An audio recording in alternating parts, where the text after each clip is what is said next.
আজকে আমরা আলোচনা করব সহিহ মুসলিম শরীফের ৭০২১ নম্বর হাদিস। এই হাদিসটা বর্ণনা করতেছেন হুযায়ফা ইবনু আসিদ আল গিফারি রাদিয়াল্লাহু তাআলা আন। তিনি বলছেন যে একবার আমরা অনেকগুলো সাহাবী মিলে একটা জায়গায় কথা বলতেছিলাম। রাসূল সাল্লাল্লাহু আলাইহি ওয়াসাল্লাম সেই পথ ধরেই কোনো একটা জায়গায় যাচ্ছিল। তিনি আমাদেরকে সমবেত অবস্থায় দেখে আমাদের কাছে আসলেন, এসে জিজ্ঞাসা করলেন যে তোমরা কি নিয়ে কথা বলছো? সাহাবারা বলছে যে আমরা কিয়ামত নিয়ে কথা বলতেছি। তখন রাসূল সাল্লাল্লাহু আলাইহি ওয়াসাল্লাম বলছেন, শুনে রাখো, 10টা আলামত না দেখা পর্যন্ত কিয়ামত হবে না। 1 নম্বর হচ্ছে দাজ্জাল, 2 নম্বর হচ্ছে ঈসা আলাইহিস সালামের আগমন, 3 নম্বর হচ্ছে ইয়াজুজ ও মাজুজ, 4 নম্বর হচ্ছে দাব্বাতুল আরদ অর্থাৎ জমিন থেকে একটা অদ্ভুত প্রাণী বের হয়ে আসবে, আর 5, 6, 7 হচ্ছে 3টা বড় বড় ভূমিকম্প। এটা পৃথিবীর পূর্ব দিকে হবে অর্থাৎ আমাদের এই দিকে, একটা হবে পৃথিবীর পশ্চিম দিকে, আর একটা হবে জাজিরাতুল আরবে। এরপর আরেকটা হচ্ছে ইয়েমেন থেকে আগুন বের হবে, এই আগুন মানুষকে তাড়িয়ে নিয়ে আসবে আরাফার ময়দানে। আর আরেকটা হচ্ছে ধোঁয়া, সারা পৃথিবী ধোঁয়ায় ঢেকে যাবে। আর 10 নম্বর হচ্ছে পশ্চিম দিক থেকে সূর্য উঠবে। এই হচ্ছে বড় বড় 10টা আলামত।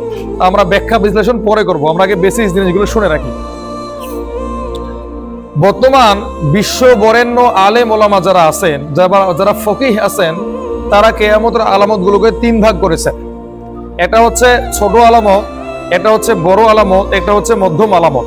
একটু আগেই আমি যে আলামতগুলো বললাম 10টা, এটা হচ্ছে সবথেকে বড় আলামত। সমস্ত মুফাসসিরগণ একমত যে এই 10টা আলামত এখনো প্রকাশ পায় নাই। আর ছোট আর মধ্যম আলামত যেগুলো, এগুলো সবগুলো আলামত প্রকাশ পেয়ে গেছে। তো আজকে আমরা ছোট আলামতগুলো নিয়ে কথা বলতেছি না, আজকে আমরা মধ্যম আলামতগুলো নিয়ে কথা বলবো এবং সবার শেষে বড় বড় আলামতগুলো সম্পর্কে কথা বলবো। রাসূল সাল্লাল্লাহু আলাইহি ওয়াসাল্লাম বুখারী শরীফের 6503 নম্বর হাদিসে বলতেছেন যে আমাকে আর কিয়ামতের মাঝে এতটুকু ডিফারেন্স করে পাঠানো হয়েছে। এই বলে তিনি এই হাতের আঙ্গুল দুইটাকে উঁচু করলেন, উঁচু করে বললেন যে আমার এবং কিয়ামতের মাঝে এতটুকু দূরত্ব। সাহাবায়ে কেরাম বলছে, ইয়া রাসূলুল্লাহ, তাহলে কি আমরা বুঝে নিব যে আপনি কিয়ামতের সর্বপ্রথম আলামত? রাসূল সাল্লাল্লাহু আলাইহি ওয়াসাল্লাম বলছেন যে ঠিক বলেছো, আমি হচ্ছে কিয়ামতের সর্বপ্রথম আলামত। যেহেতু আমার পরে আর কোনো নবী আসবে না, নবুয়তের দরজা বন্ধ হয়ে গেছে, তার মানে আমি সর্বপ্রথম কিয়ামতের আলামত। আর নবীজি সাল্লাল্লাহু আলাইহি ওয়াসাল্লাম জন্ম নিয়েছিলেন মক্কায়। তার বাবার নাম ছিল আব্দুল্লাহ, মায়ের নাম ছিল আমেনা, দাদার নাম ছিল আব্দুল মুত্তালিব।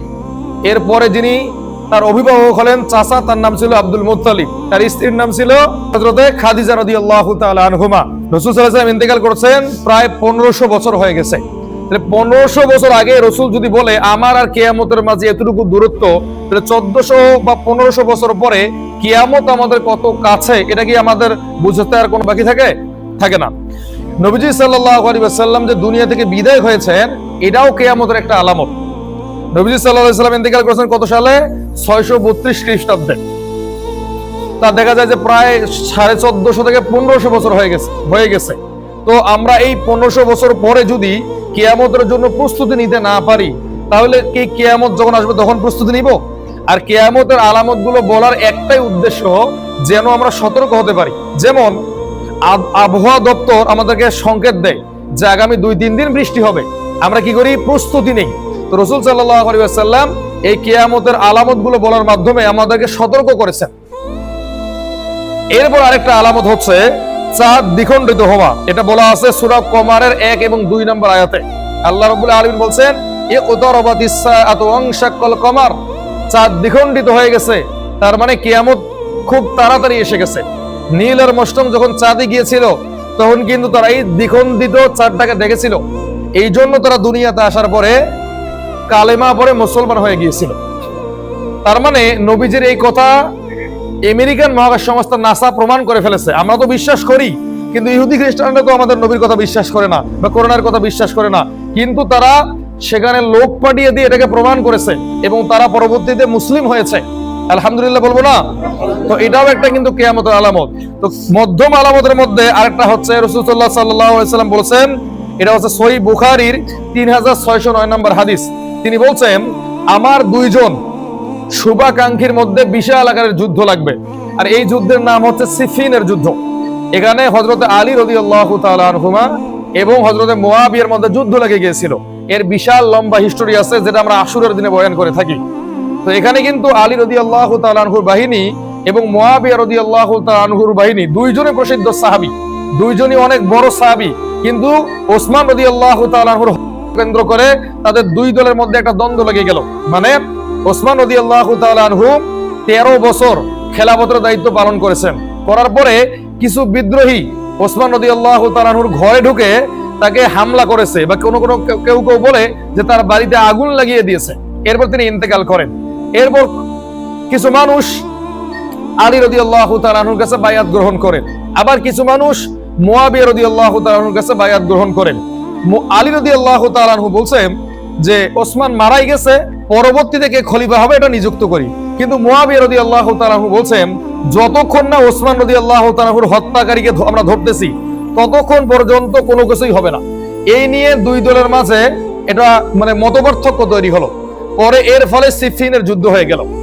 সিফিনের যুদ্ধ সময় এখান থেকে আবার আরেকটা দল, তারা বলতেছে আমরা আলীকে মানি না, আমরা মুয়াবিয়া ওকে মানি না, আমরা কাকে মানবো? তারা আলাদা একটা পৃথক দল গঠন করলো, আর এদেরকে আমরা বলতেছি খারেজি। এরা না মানে আলীকে, না মানে মুয়াবিয়াকে। পরবর্তীতে খারেজিরা আলী রাদিয়াল্লাহু তাআলা আনহুকে হত্যা এবং মুয়াবিয়া রাদিয়াল্লাহু তাআলা আনহুকে হত্যার ষড়যন্ত্র করেছিল, কিন্তু আল্লাহ তাআলা তাকে বাঁচিয়ে নিয়েছেন। রাসূল সাল্লাল্লাহু আলাইহি ওয়াসাল্লাম বলছেন এটাও একটা কিয়ামতের আলামত। এবার তিনি বলছেন সহিহ বুখারীর 3609 নম্বর হাদিস, তিনি বলছেন যতক্ষণ পর্যন্ত 30 জন ব্যক্তি ভণ্ড নবীর দাবি করবে না ততদিন পর্যন্ত কিয়ামত হবে না। তা আমরা ইতিহাসের দিকে তাকালে দেখি অলরেডি 30 জন দাবি করা হয়ে গেছে। তার মধ্যে সর্বশেষ হচ্ছে গোলাম আহমদ কাদিয়ানী, তার নাম তো আমরা সকলেই জানি। তিনি হচ্ছেন সর্বশেষ, অর্থাৎ 30 নম্বর নিজেকে নবী দাবি করেওয়ালা ব্যক্তি। তো এই 30 জন ভণ্ড নবীর আত্মপ্রকাশ পেয়ে গেছে, তার মানে কিয়ামত অতি নিকটে আসতেছে। এরপর আরেকটা হচ্ছে রাসূল সাল্লাল্লাহু আলাইহি ওয়াসাল্লাম বলেন, এটা সহিহ মুসলিম শরীফের 153 নম্বর হাদিস। এই হাদিস বর্ণনা করতেছেন হযরত আবু হুরায়রা রাদিয়াল্লাহু তাআলা আনহু। তিনি বলছেন যে যতক্ষণ পর্যন্ত গরিব রাখাল শ্রেণীর ব্যক্তিরা, যাদের পায়ে দেওয়ার মতো জুতা ছিল না, পরনে পরিধান করার মতো পোশাক ছিল না, এই সমস্ত ব্যক্তি বর্গরা যতক্ষণ পর্যন্ত ধনী হবে না, যতক্ষণ পর্যন্ত উঁচু উঁচু বিল্ডিং করার প্রতিযোগিতা করবে না, ততদিন পর্যন্ত কিয়ামত হবে না। আবার হাদিসে জিবরিল, যেটা মুসলিম শরীফের 8 নম্বর হাদিস, এখানে আল্লাহ রাসূল বলেছেন আনতালিদাল আমাতু রাব্বাতাহা ওয়া আনতারুল হুফাতাল উরাতাল আলাতা রিয়া আশ-শাইয়াতা তাউলুনা ফিল বুনিয়ান। যখন তোমরা দেখবে গরিব রাখাল শ্রেণীর ব্যক্তিরা বড় বড় অট্টালিকা নির্মাণ করার প্রতিযোগিতা করতেছে, তখন তোমরা ধরে নিবে যে কিয়ামত এসে গেছে। এরপর কিয়ামতের আরেকটা আলামত হচ্ছে সমাজের নিচু শ্রেণীর ব্যক্তিরা, যারা একসময় চোর ছিল, ডাকাত ছিল, যাদের ভয়ে একসময় মানুষ থাকতে পারতো না এলাকায়, এরা সমাজের নেতৃত্ব দিবে। এটা বলা আছে কোথায়? এটা বলা আছে মুসলিম শরীফের 8 ও 9 নম্বর হাদিসে। এটা অনেক বড় হাদিস, আমি বলবো সামনে ইনশাআল্লাহ। হযরত আবু হুরায়রা রাদিয়াল্লাহু তাআলা আনহু বলছেন রাসূল সাল্লাল্লাহু আলাইহি ওয়াসাল্লাম বলেছেন ওই পর্যন্ত কিয়ামত হবে না যতক্ষণ পর্যন্ত গনিমতের মালকে মানুষ ব্যক্তিগতভাবে খরচ করতেছে না। মানে রাষ্ট্রীয় সম্পদ বা আপনার কাছে কেউ যদি কোনো কিছু আমানত রাখে, এটা আপনি নিজের মনে করে খরচ করবেন। এই নিয়ম রীতি যখন পৃথিবীতে বাস্তবায়িত হবে, তখন তোমরা ধরে নিবে যে কিয়ামত এসে গেছে। তিনি আরো বলছেন পুরুষেরা স্ত্রীর আনুগত্য করবে, স্ত্রীর ভয়ে বাবা মায়ের সঙ্গে ভালো আচরণ করবে না, বাবা মাকে কষ্ট দিবে। এই পরিস্থিতি যতদিন আসবে না ততদিন পর্যন্ত কিয়ামত হবে না। তিনি আরো বলছেন বন্ধুকে অত্যন্ত সম্মান দিবে অথচ পিতাকে সম্মান দিবে না। এই এরকম সিস্টেম যতদিন পৃথিবীতে আসে নাই ততদিন পর্যন্ত কিয়ামত হবে না। তিনি আরো বলছেন যাকাতকে মানুষ জরিমানা মনে করবে। যখন যাকাতকে মানুষ জরিমানা মনে করবে, যাকাত দিতে চাইবে না, কিন্তু রাষ্ট্রীয়ভাবে আদায় করা হবে, এইরকম পরিস্থিতি যখন পৃথিবীতে আসবে, তখন তোমরা ধরে নিবে যে কিয়ামত এসে গেছে। তিনি আরো বলছেন মসজিদে শোরগোল করা হবে, মসজিদে উচ্চ স্বরে কথা বলা হবে, মসজিদকে মানুষ বাজারের মতো বানাই ফেলবে। যতদিন পর্যন্ত এরকম পরিস্থিতি তৈরি হচ্ছে না ততদিন পর্যন্ত কিয়ামত হবে না। তিনি আরো বলছেন যারা পাপ করে, অর্থাৎ যাদের জীবনে জেনা দিয়ে ভরা, যাদের জীবনে সুদ দিয়ে ভরা, ঘুষ দিয়ে ভরা, এরা যতদিন পর্যন্ত নেতা হচ্ছে না বা দেশ রাষ্ট্র পরিচালনা করতেছে না, ততদিন পর্যন্ত কিয়ামত হবে না। এই হাদিসে তিনি আরো বলছেন যে ততদিন পর্যন্ত কিয়ামত হবে না যতদিন পর্যন্ত মানুষ একজনকে ভয় করে না সম্মান করতেছে। মানে কিছু মানুষ এমন থাকবে যাদেরকে আপনি মন থেকে সম্মান করতে চাচ্ছেন না, কিন্তু তার ভয়ে আপনি তাকে সালাম দিতেছেন, তাকে সম্মান করতেছেন। এই হাদিসে তিনি আরো বলছেন যতদিন পর্যন্ত সমাজে গান বাজনা বৈধতা মানুষ দিবে না বা গান বাজাকে মানুষ ভালো কাজ মনে করবে না, ততদিন পর্যন্ত কিয়ামত হবে না। মানে গান বাজনার বৈধতা বেড়ে যাবে, মানুষ গান বাজাবে, এটাকে খারাপ কাজ মনে করবে না। এরপর তিনি আরো বলছেন মানুষ মদ পান করবে কিন্তু লাইসেন্স দেওয়া থাকবে। সেদিন একটা ঘটনা দেখলাম, একজন ব্যক্তি মদ খাচ্ছে, পুলিশ তার বাড়িতে গেছে, জিজ্ঞাসা করতেছে মদ খাও কেন? কয় আমার কাছে মদের লাইসেন্স আছে। মানে লাইসেন্স দিয়ে যদি মদ খান কোনো সমস্যা, কিন্তু লাইসেন্স ছাড়া মদ খেলে সমস্যা। আল্লাহ তাআলা বলে ইন্নামাল খামরু ওয়াল মাইসির ওয়াল আনসাবু ওয়াল আসলাম, নিশ্চয় মদ জুয়া লড়াই হচ্ছে শয়তানের কাজ। আল্লাহ রাব্বুল আলামিন এগুলোকে হারাম করেছেন, কিন্তু লাইসেন্স দিয়ে এই বাংলাদেশে এগুলোকে আমরা হালাল বানাই ফেলছি। এই হাদিসের মধ্যে তিনি আরো বলছেন যখন তোমরা এই সমস্ত কর্মকাণ্ডকে দেখতে পারবে তখন তোমরা চারটা বিষয় অপেক্ষা করতে থাকবে। এক নাম্বার হচ্ছে অগ্নি, আগুন থেকে তোমরা সতর্ক থাকবে। এই সমস্ত পাপের কারণে মাটির নিচে যে আগুন আছে এই আগুন বের হয়ে আসবে, এক নম্বর সতর্ক। দুই নম্বর সতর্ক হচ্ছে তোমরা ভূমিকম্প থেকে সতর্ক থাকবে। এই সমস্ত আলামত যখন প্রকাশ পাবে তখন জমিনে ঘন ঘন ভূমিকম্প হবে। তিন নম্বর হচ্ছে ভূমিধস হবে। ভূমিধস মানে একটা বিল্ডিং মাটির নিচে চলে যাবে। ভূমিকম্প হলে তো কাঁপে ভেঙে পড়ে যায়, কিন্তু ভূমিধস হলে মাটির নিচে। চার নম্বর হচ্ছে আকাশ থেকে বৃষ্টির মতো পাথর পড়বে। তো যখন তোমরা এই সমস্ত আলামত গুলোকে দেখতে পারবে তখন তোমরা প্রস্তুতি নেবে এই চারটা বিষয়ে। এক নম্বর কি? মাটির নিচ থেকে আগুন বের হয়ে আসবে। দুই নম্বরে ভূমিকম্প হবে। তিন নম্বরে ভূমিধস হবে। চার নম্বরে আকাশ থেকে বৃষ্টির মতো পাথর পড়বে। রাসূল সাল্লাল্লাহু আলাইহি ওয়াসাল্লাম বলেন এই হাদিসের মধ্যেই যে যখন কিয়ামত নিকটবর্তী হবে মানুষের যদি তসবিহ ছিঁড়ে যায়, একটার পর একটা কাঠি যেমন জমিনের মধ্যে পড়ে, তা কিয়ামতের আলামত গুলো একটার পর একটা জমিনের মধ্যে আসতে থাকবে। এগুলো হচ্ছে মধ্যম আলামত। সমস্ত ফকি সমস্ত আলেম ওলামা এই বিষয়ে একমত যে এই সমস্ত আলামত প্রকাশ পেয়ে গেছে, কিন্তু বড় বড় কিয়ামতের যে 10টা আলামত আছে এগুলো এখনো প্রকাশ পায় নাই। এক নাম্বার কি? এক নাম্বার হচ্ছে দাজ্জাল। দাজ্জাল কে? দাজ্জাল হচ্ছে মানুষ, অর্থাৎ মানুষের পেট থেকে তার জন্ম। দাজ্জাল কোথায় আছে? হযরত তামিম আদ-দারি রাদিয়াল্লাহু তাআলা আনহু বলেন, এটা বলা আছে সহিহ মুসলিম শরীফের 7118 নম্বর হাদিসে। তিনি বলছেন আমি একবার লাখাম ও জুজাম গোত্রের 30 জন লোককে নিয়ে সিরিয়ার পার্শ্ববর্তী একটা সমুদ্রের মধ্যে ভ্রমণ করতেছিলাম। হঠাৎ সামুদ্রিক ঝড়, আমাদের এই জাহাজটা লন্ডভন্ড হয়ে গেল। আমরা একটা দ্বীপের মধ্যে গিয়ে পড়লাম। দ্বীপের মধ্যে যাওয়ার পরে দেখি একটি অদ্ভুত লোক বসে আছে, যার পুরো গায়ের মধ্যে পশম, মানে কিছুটা মানুষের মতো কিছুটা প্রাণীর মতো। আমরা ভয়ে ভয়ে তার কাছে গেলাম, গিয়ে জিজ্ঞাসা করলাম তুমি কে? তখন সে বলছে আমি হচ্ছে জাসসাসা। জাসসাসা মানে হচ্ছে গোয়েন্দা বা ডিটেকটিভ। তখন তাকে বলা হলো তুমি কার জাসসাসা? তখন সে বলছে ওই যে একটা প্রাসাদ দেখতে পাচ্ছ, ওখানে যাও, ওখানে একজন ব্যক্তি তোমাদের জন্য অপেক্ষা করতেছে। এবার তামিমদারি এবং তার সঙ্গী সাথীরা তো অবাক হয়ে গেল যে আমরা যে এখানে আসবো এটা তো আমরা নিজেও জানি না, এই ব্যক্তি আমাদের জন্য কিভাবে অপেক্ষা করতে পারে। তখন তারা ভয়ে ভয়ে ওই প্রাসাদের কাছে গিয়ে প্রাসাদের দরজা খুলে ঢুকে পড়লো। ঢুকার পরে দেখে বৃহৎ আকারের একজন মানুষ, যার পুরো গায়ে শেকল দিয়ে ভরা। এই ব্যক্তির কাছে গিয়ে তাকে জিজ্ঞাসা করলো তুমি কে? তখন সে বলতেছে আমি হচ্ছি দাজ্জাল। তখন দাজ্জাল এবার এই সমস্ত সাহাবীদেরকে প্রশ্ন করতেছে যে তোমরা কিভাবে এখানে আসলে? তখন এই সমস্ত সাহাবীরা বলতেছে যে আমরা তো সমুদ্রের মধ্যে ভ্রমণে এসেছিলাম, সামুদ্রিক ঝড়ের কবলে পড়ে আমরা এখানে এসেছি। তখন দাজ্জাল তাদেরকে 3টা প্রশ্ন করলো। এক নাম্বার প্রশ্ন, আমাকে জুগারের ঝর্ণার ব্যাপারে বলো, যেটা ইয়েমেনে অবস্থিত ছিল ওই সময়। জুগারের ঝর্ণা মানে একটা ঝর্ণা ছিল, ওখান থেকে পানি আসতো অনবরত। পানি আসার পরে ইয়েমেনের মানুষেরা এই পানি দিয়ে চাষাবাদ করত। তো দাজ্জাল বলতেছে আমি যখন আসবো, আমি আসার আগে এই ঝর্ণা থেকে আর পানি বের হবে না। এক নম্বর প্রশ্ন। দ্বিতীয় নম্বর প্রশ্ন হচ্ছে আমাকে বাইসানের খেজুর বাগানের কথা বলো, যেটা সৌদি আরবে অবস্থিত। বলতেছে সেই বাগান থেকে কি এখনো খেজুর উৎপন্ন হয়? তখন তামিমদারি বলতেছে হ্যাঁ, সেখানে বৃহৎ খেজুরের বাগান আছে, সেখান থেকে খেজুর উৎপাদন হয় এবং এটা সারা দেশে রপ্তানি করা হয় এবং জাজিরাতুল আরবের মানুষেরা খায়। দাজ্জাল বলতেছে আমি যখন বের হব তার আগে এই গাছগুলোতে আর খেজুর থাকবে না। 3 নাম্বার প্রশ্ন করলো আমাকে সি অফ গ্যালারি বা তাবারিয়া হ্রদের কথা বলো, সেখানে কি এখনো পানি আছে?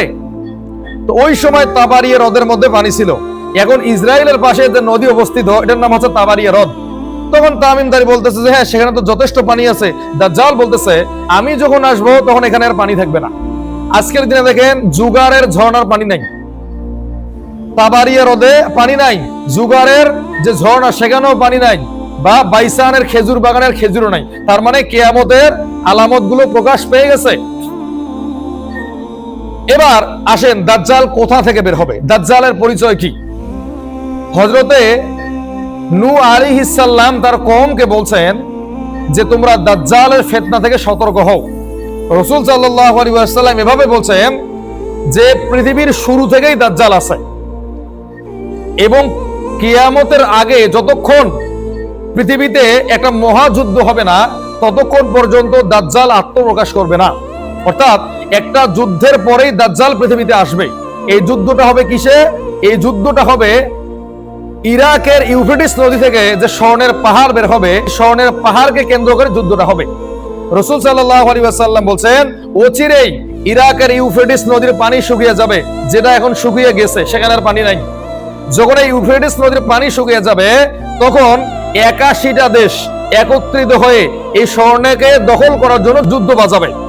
এখন যদি আমরা এই পৃথিবীর দিকে তাকাই তাহলে একটা জোটের দিকে যদি আমরা তাকাই দেখবো 81টা দেশ পাবো, সেটা হচ্ছে ন্যাটো জোট।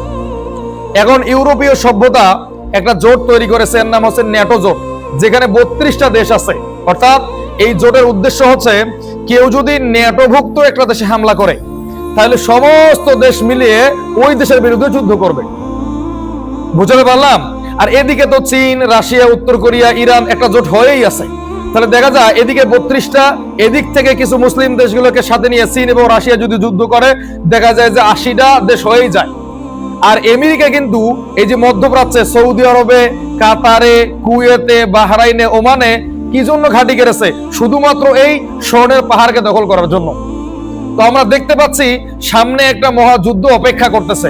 কবে হবে আল্লাহু আলাম, এটা আল্লাহ ভালো জানে, এটা দিন তারিখ আমরা জানি না। তবে যেভাবে পৃথিবীতে একটার পর একটা যুদ্ধ লাগতেছে, রাশিয়া ইউক্রেনে হামলা করে একটা যুদ্ধ লাগাইলো, ইসরায়েল ইরানে হামলা করে একটা যুদ্ধ লাগালো, আবার ইসরায়েল কাতারে হামলা করে একটা যুদ্ধ লাগালো, এদিকে ভেনেজুয়েলা আর আমেরিকার মধ্যে একটা দ্বন্দ্ব চলতেছে, উত্তর কোরিয়া দক্ষিণ কোরিয়ার মধ্যে যুদ্ধ লাগতেছে, এদিকে আবার কম্বোডিয়া ও থাইল্যান্ডের মধ্যে যুদ্ধ লাগতেছে। তা আমরা বুঝতে পারতেছি যে সারা পৃথিবীতে একটা সভ্যতা চাচ্ছে যে পৃথিবীতে একটা যুদ্ধ লাগুক। তারা আসলে ইচ্ছা করে যুদ্ধটা লাগাতে যাচ্ছে। যেমন 1914 সালে যে প্রথম বিশ্বযুদ্ধ লেগেছিল, এর কারণ কি ছিল জানেন? এর কারণ ছিল বাদশাহ ফার্দিনান্দো এবং তার স্ত্রী সোফি রাস্তা দিয়ে হাঁটতেছিলেন। এখন হঠাৎ করে সার্বিয়ার কিছু গুন্ডা এই দুইজনকে হত্যা করে ফেললো। হত্যা করার পরে এখন ওই সময় সুপার পাওয়ার ছিল বলা যায় অস্ট্রিয়া হাঙ্গেরি। তারা বললো যে আমাদের যুবরাজকে হত্যা করা হয়েছে, তোমরা যদি এর বিচার 15 দিনের মধ্যে বা 10 দিনের মধ্যে করতে না পারো তাহলে তোমাদের উপর আমি হামলা চালাবো। এবার 10-15 দিনের মধ্যে যেহেতু খুনিকে খুঁজে বের করতে পারলো না, হামলা চালাবো। এইদিকে আবার সোভিয়েত ইউনিয়ন ওদের পক্ষ নিল, এদিকে আবার আমাদের যে ইসলামের সর্বশেষ খেলাফা অটোমান সাম্রাজ্য তারা জার্মানির পক্ষ নিল। এই যে মেসাকার যুদ্ধ শুরু হয়ে গেল, 1 থেকে 1.5 কোটি মানুষ এমনি মারা গেল নিমিষেই। তাহলে একটা মানুষকে কেন্দ্র করে পৃথিবীতে মহাযুদ্ধ, এটা আমাদেরকে বোঝানো হয়েছে। তবে আসল উদ্দেশ্য ওটা না। আসল উদ্দেশ্যটা হচ্ছে ওই সময় ইহুদিরা একটা রাষ্ট্রের জন্য লড়াই করতেছিল, ইহুদি রাষ্ট্র প্রতিষ্ঠা করার জন্য, কিন্তু কোন ইউরোপ তাদেরকে জায়গা দিতেছিল না। ওই সময় ছিল অটোমান সাম্রাজ্য। অটোম্যানদের যতক্ষণ পর্যন্ত ইসলামিক খেলাফাটা ধ্বংস হচ্ছে না ততক্ষণ পর্যন্ত ইউরোপীয়রা সুবিধা করতে পারতেছে না। তখন মুসলিমদের রাজত্ব ছিল। আজ থেকে 100 বছর আগে অটোম্যান সাম্রাজ্যের অধীনে সবাই ছিল। মুসলিমরা যা বলতো সারা পৃথিবী সেটাই মানে নিত। আজকে যেমন আমেরিকা জাতিসংঘের মাধ্যমে আমাদেরকে যা বলে তাই করতে হয়, কোনো উপায় নাই। বাংলাদেশ যদি চায় যে আমি ইসলামী খেলাফা প্রতিষ্ঠা করবো, পারবে না।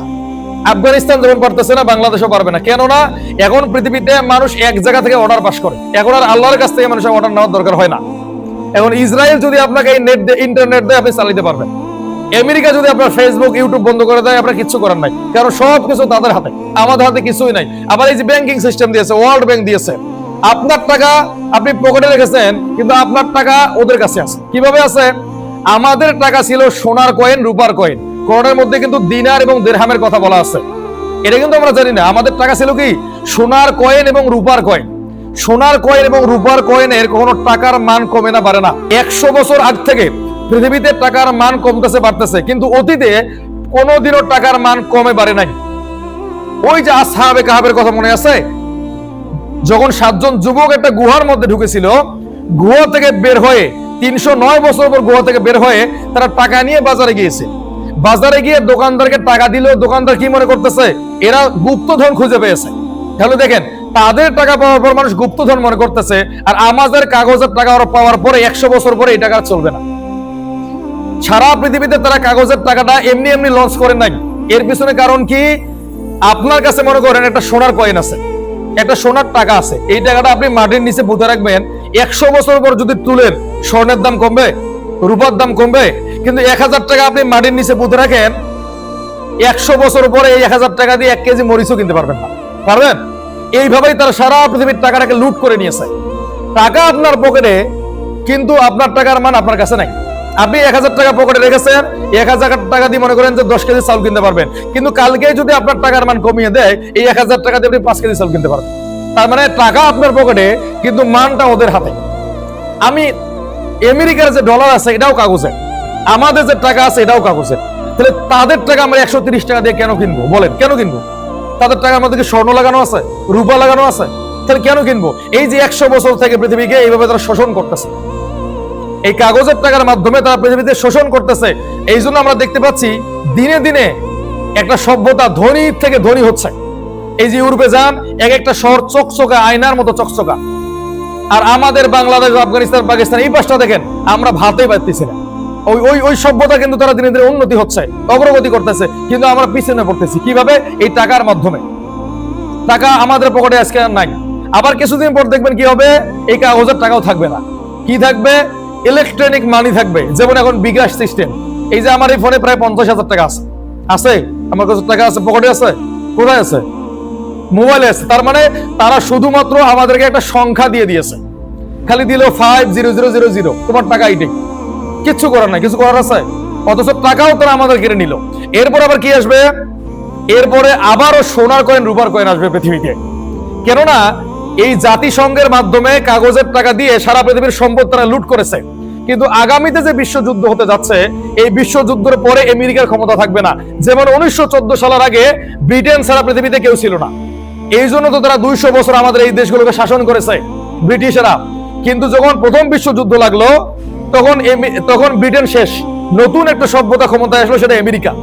আবার এই মালহামার পরে আমেরিকার ক্ষমতা চলে যাবে, আরেকটা নতুন রাষ্ট্র পুরো পৃথিবী শাসন করবে, সেটা হচ্ছে ইসরায়েল। এই জন্য ইসরায়েল চাচ্ছে কাগজের টাকাটা চলে যাক, আর ইলেকট্রনিক মানি আসুক। এখন কাগজের টাকাটা তো একবারে চেঞ্জ করে সোনার টাকা, রূপার টাকা বানানো যায় না। এটা বানাইতে গেলে আবার বুদ্ধি খাটাইতে হবে। কি বুদ্ধি? কাগজের টাকার মধ্যে যতটুকু দুর্নীতি করা যায়, তার থেকে বেশি ইলেকট্রনিক মানির মাধ্যমে দুর্নীতি করা যায়। যেমন কাগজের টাকা আপনি কিন্তু পকেটে রাখতে পারতেছেন, বা 1 লাখ টাকা আপনি আপনার ঘরের মধ্যে রাখতে পারতেছেন, কিন্তু ইলেকট্রনিক মানি এটাকে আপনি আপনার ঘরের মধ্যে রাখতে পারবেন? এটা তো শুধুমাত্র আপনাকে সংখ্যা দিয়ে দেওয়া হয়েছে। আপনি আপনার বিকাশে 500 টাকা রাখছেন, সকালে উঠে দেখেন 1 টাকাও নেই। কেউ আপনার কাছে বন্দুকও ধরে নাই, কেউ আপনার কাছ থেকে ছিনতাইও করে নাই, অটোমেটিক তারা নিয়ে নিয়েছে। এখন ধীরে ধীরে ইসরায়েল চাচ্ছে যে কাগজের টাকাটা উঠে যাক আর ইলেকট্রনিক মানি আসুক। তারপরে তারা মানুষকে বোঝাবে যে ইলেকট্রনিক মানি ভালো না, এটা দিনের দিন আপনাদের টাকা উধাও হয়ে যায়। তখন তারা বলবে যে আমরা আসলে সোনার টাকা, রূপার টাকা নিয়ে আসি। এখন কিন্তু ইসরায়েল সোনার টাকা, রূপার টাকা মানে তৈরি করার প্রকল্প যেটা হাতে নিয়েছে, এবং তারা সেই দেশে ধীরে ধীরে চালু করতেছে। কেন? যখন দাজ্জাল আসবে, মানুষ কিন্তু দাজ্জালকে সহজে বিশ্বাস করতে চাইবে না। যখন দেখবে যে সোনার টাকা, রূপার টাকা, দাজ্জাল সোনার কয়েন এবং রূপার কয়েনের কথা বলতেছে, আর এটা কোরআনের সঙ্গে মিলে যাচ্ছে, তখন মানুষ দাজ্জালকে রব হিসেবে স্বীকার করবে। আল্লাহ রসুল তো এভাবে বলতেছে যে রব কিন্তু অন্ধ নয়। এখানে গভীর ব্যাখ্যা আছে। তার মানে দাজ্জালের কাছে এমন শক্তি থাকবে যে তাকে মানুষ আল্লাহ মানতে বাধ্য হবে। দাজ্জালের কাছে থাকবে রুটির পাহাড়। দাজ্জাল মাটিকে বলবে তোমার নিচে গুপ্তধন যা আছে বের করে নিয়ে আসো, বের হয়ে আসবে। দাজ্জাল বলবে এই মাঠে এখনই ধান হবে। মানে এমন কিছু দাজ্জালের মধ্যে থাকবে যে মানুষ যারা কাফের বেঈমান তারা দাজ্জালকে রব হিসেবে স্বীকার হতে বাধ্য করবে। এই জন্য আল্লাহ রসুল বলছেন যে তোমাদের রব কিন্তু অন্ধ নয়। তার মানে আল্লাহ রসুল বোঝাতে যাচ্ছেন যে দাজ্জালের কাছে এমন ক্ষমতা থাকবে মানুষ যাকে রব হিসেবে একবারই স্বীকার করবে। এখন দাজ্জাল কোথা থেকে বের হবে? দাজ্জাল বের হবে জেরুজালেম থেকে। কোথা থেকে?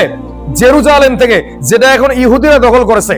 আল্লাহ রসুল বলছেন দাজ্জাল জেরুজালেম থেকে বের হবে, আর দাজ্জালের অনুসরণ করবে ইহুদিরা। তাহলে একটা জিনিস মেলাম, দাজ্জাল যদি জেরুজালেম থেকে পুরো পৃথিবী শাসন করে আর দাজ্জালকে যদি ইহুদিরা অনুসরণ করে, তাহলে সমস্ত ইহুদিদেরকে তো জেরুজালেমে আসতে হবে।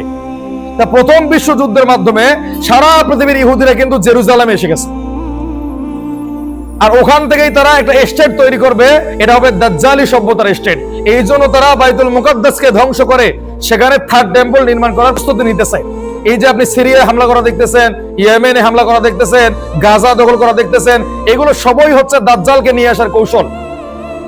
একটা জায়গা আছে হোলি ল্যান্ড, এটা হচ্ছে মিশরের নীল নদ থেকে শুরু করে ইরাকের ইউফ্রেটিস নদী পর্যন্ত, এই যে জায়গাটাকে বলা হয় হোলি ল্যান্ড। আর দাজ্জাল যখন আসবে তার আগে ইহুদিরা এই পুরো হোলি ল্যান্ডটাকে দখল করবে। এই জন্যই তারা আজকে সিরিয়ায় হামলা করতেছে, এই জন্য লেবাননে হামলা করতেছে, এই জন্য তারা গাজাকে দখল করতেছে। এই যে ইসরায়েলি প্রধানমন্ত্রী যে বলে যে আমরা গ্রেটার ইসরায়েল প্রতিষ্ঠা করতে চাই, গ্রেটার ইসরায়েল মানে হচ্ছে বৃহত্তম ইসরায়েল, যেটা পুরো হোলি ল্যান্ডকে কেন্দ্র করে হবে। কয়েকদিন পরে, এই যে কয়েকদিন পরে দেখবেন মিশরে তারা হামলা করেছে। এই যে আমি বললাম 1 মাস 2 মাস পরে দেখবেন যারা মিশরে তারা হামলা করেছে, কেননা মিশরের নীল নদ তাদেরকে দখল করতেই হবে। এইটা দখল না করা পর্যন্ত দাজ্জাল পৃথিবীতে আসতেছে না। আর এই ইহুদিদেরকে সমর্থন দিতেছে কারা?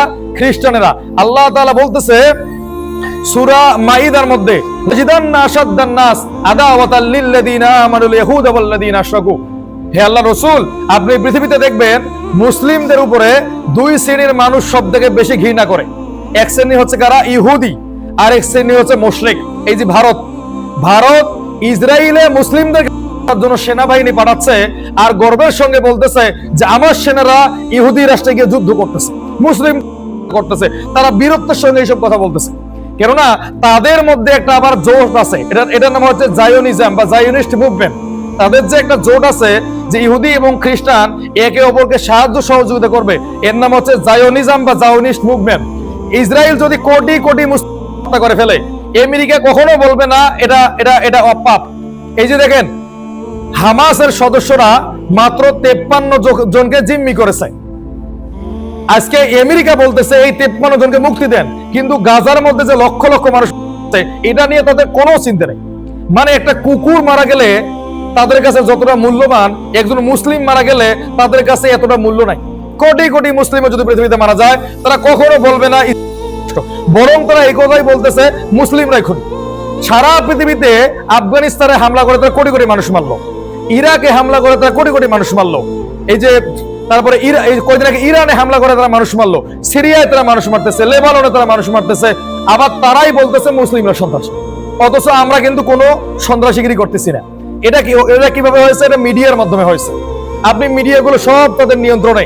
বর্তমান পৃথিবীতে সব থেকে শক্তিশালী গণমাধ্যম হচ্ছে বার্তা সংস্থা রাইটার্স, এটা আমেরিকার তৈরি। বার্তা সংস্থা এপি, এটা যুক্তরাজ্যের তৈরি।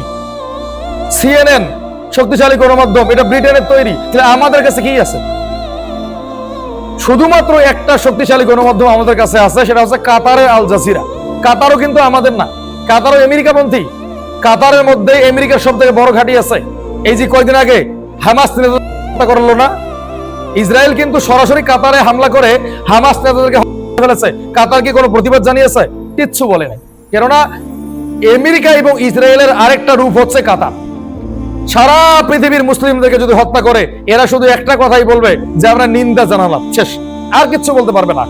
এই দেশে হামলা করবে, সমস্ত বিশ্ব নেতারা একত্রিত হয়ে বলবে আমরা নিন্দা জানালাম। কোটি কোটি মানুষ মারা যাচ্ছে, তারা শুধু নিন্দাই জানাচ্ছে। এই পর্যন্ত পদক্ষেপ কবে নিবি? যখন সমস্ত মুসলিম ধ্বংস হবে তখন। তো দাজ্জাল আসার আগে ইহুদিরা জেরুজালেমকে দখল করেছে, কেননা কোনো ব্যক্তি যদি পুরো পৃথিবীকে নিয়ন্ত্রণ করতে চায় তাহলে তার একটা স্টেট দরকার, তার কিছু অনুসারী দরকার, তার একটা রাজধানী দরকার, তার একটা দেশ দরকার। তো দাজ্জাল পুরো পৃথিবী শাসন করবে। এই জন্য ইহুদিরা 1914 সালে এই বিশ্বযুদ্ধ লাগার পরে জেরুজালেমে এসে তারা একটা রাষ্ট্র প্রতিষ্ঠা করলো। এরপর সারা পৃথিবীর অর্থনীতি তারা নিয়ন্ত্রণ করলো।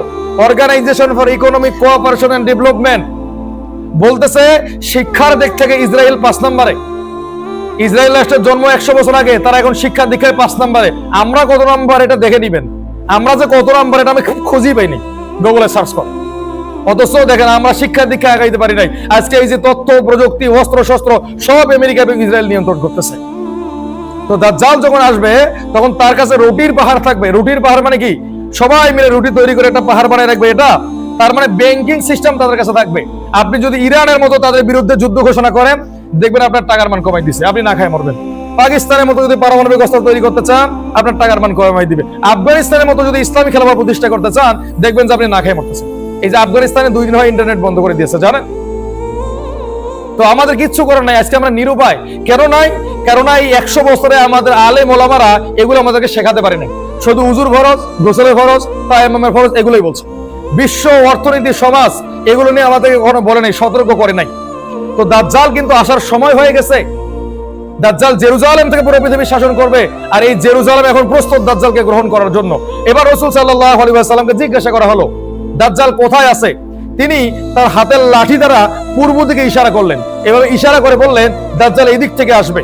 এখন যদি আমরা সিরিয়া এবং ইয়েমেন থেকে পূর্ব দিকে তাকাই, একটা দ্বীপ দেখতে পারবো। এই দ্বীপের নাম হচ্ছে বারমুডা ট্রায়াঙ্গেল। কি নাম? Bermuda triangle. এই দ্বীপের সম্পর্কে গুগলের মধ্যে বেশি তথ্য পাওয়া যায় না। যতটুকু তথ্য পাওয়া যায় ততটুকু হচ্ছে এই দ্বীপের উপর দিয়ে কোনো বিমান গেলে সেটা ক্রাশ করে ধ্বংস হয়ে যায়। এই দ্বীপের কাছাকাছি কেউ গেলে, কোনো জাহাজ নিয়ে গেলে জাহাজটা উধাও হয়ে যায়। হতে পারে, আল্লাহু আলাম, আল্লাহ ভালো জানে। আমার মনে হয় হয়তোবা এখানেই দাজ্জাল বন্দী আছে। রাসূল সাল্লাল্লাহু আলাইহি ওয়াসাল্লাম যেহেতু পূর্ব দিকের কথা বলেছেন, আর বারমুডা ট্রায়াঙ্গেল যেহেতু পূর্ব দিকে, এটা আবার সিরিয়া এবং ইয়েমেন থেকে দক্ষিণ দিকে, তার মানে বোঝা যায় যে হতে পারে যে এই দ্বীপের মধ্যেই দাজ্জাল আছে। তো দ্বিতীয় নাম্বার হচ্ছে কি ঈসা আলাইহিস সালামের আগমন। ইহুদিরা কিন্তু ঈসা আলাইহিস সালামকে হত্যা পর্যন্ত করেছিল। ওমা কতালুহু ওমা সালাবু ওয়ালাকিন শুববিয়া লাহুম। আল্লাহ তাআলা ঈসা আলাইহিস সালামকে আসমানের মধ্যে উঠিয়ে নিয়েছে।